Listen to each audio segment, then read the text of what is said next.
أنا العبد الذي كسب الذنوب وصدته الأماني أن يتوب. کہ یا رسول اللہ الیس علی الحق، کیا آپ حق پر نہیں ہیں؟ کہا کہ آپ بلا شبہ بلا میں حق پر ہوں.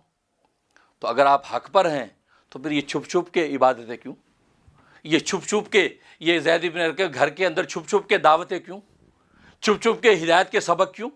فوراً سوال کیا. اللہ اکبر. غیرت مند وہی ہوتا ہے کہ جو اپنے پہ اعتراض کا جواب دیتا ہے. اب رسول اللہ صلی اللہ علیہ وسلم پر فوراً جب یہ اعتراض کیا تو رسول اللہ صلی اللہ علیہ وسلم نے خودداری و غیرت کا کیا جواب دیا؟ عمر تو مجھے پوچھتا ہے کہ زید بن ارقم کے گھر میں چھپ چھپ کے اللہ کی عبادت کیوں کرتے ہیں؟ تو پوچھتا ہے جو کہ ننگی تلواریں لے کے پھرتا ہے، ننگی تلوار لے کے مکہ کی گلیوں میں پھرتا ہے کہ اگر کوئی غریب مل گیا اس کی گردن اڑا دوں گا، اگر کسی نے اللہ کو پکارا اس کا صفاستی سے مٹا دوں گا، اگر کسی نے محمد کے دین کو اختیار کیا اس کے بچوں کو یتیم کر دوں گا، اس کی بیوی کو بیوہ کر دوں گا، اس کی ماں سے اولادوں کو دور کر دوں گا. تو یہ دعوے کرتا پھرتا ہے اور پھر تو مجھے پوچھتا ہے کہ چھپ کے عبادت کیوں؟ یہ غریب بیچارے کیا کریں؟ یہ تیری تلوار کے شر سے بچنے کے لیے چھپ کے خدا کو پکاریں گے؟ اللہ ایسا جواب دیا کہ حضرت عمر تڑپ گئے.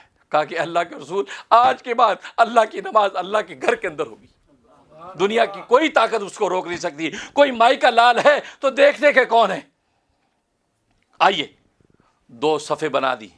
ایک صف کا انچارج حمزہ رضی اللہ تعالیٰ کو بنا دیا، وہ پہلی صف میں پوری قطار بنی ہوئی ہے اور آگے حمزہ لیڈ کر رہے ہیں، اور دوسری جو صف بنائی وہ اپنے لیے میں خود لیڈ کر رہے ہیں. بیچ میں رسول اللہ صلی اللہ علیہ وسلم کی ذات عالی چل رہی ہے اور صحابہ کی پوری صف لے کر مکہ کعبۃ اللہ کے اندر پہنچے.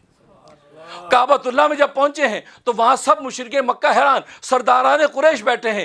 آپ نے فرمایا عمر فاروق ہے اگر تم میں سے کون ہے جو اپنی بیوی کو بیوہ کرنا چاہتا ہے؟ کون ہے جو اپنے بچوں کو یتیم کرنا چاہتا ہے؟ کون ہے جو اپنی ماں سے دور ہو جانا چاہتا ہے؟ آج عمر کو اور عمر کے اس نبی کی نماز کو کعبۃ اللہ کے اندر روک کے دکھائے. آج کعبۃ اللہ کے سین کے اندر نماز ہوگی. اور رب کعبہ کی قسم آج 1400 سال پہلے جس عمر نے کعبہ کے سین میں نماز جاری کی، آج 1400 سال تک کسی کوئی مائی کا لال پیدا نہیں ہوا جس نے اس نماز کو روکا. 1400 سال سے حضرت عمر کہتے ہیں کہ اس وقت رسول اللہ مجھے فاروق کا لقب دیا. جب پہنچے ہیں کھلے عام کعبہ کے اندر جب جماعت ہوئی نماز تو رسول اللہ نے کہا کہ عمر تو فاروق ہے. فاروق کا مطلب الفارق بین الحق والباطل، الفارق بین الاسلام والکفر. تو نے آج اسلام اور کفر کے فرق کو واضح کر دیا. کفر کفر ہے، اسلام اسلام ہے. آج اسلام کے چاہنے والے سجدے میں گرے ہوئے ہیں اور کفر کے شائقین وہ سجدے کرنے والوں کو دیکھ رہے ہیں اور مایوس نگاہوں سے دیکھ رہے ہیں کہ آج عمر اسلام میں داخل ہو گیا. اس سے پہلے حمزہ، یہ 2 شیر اسلام کو مل گئے. اب اس اسلام کی اس دعوت کو روکنے والا کوئی نہیں.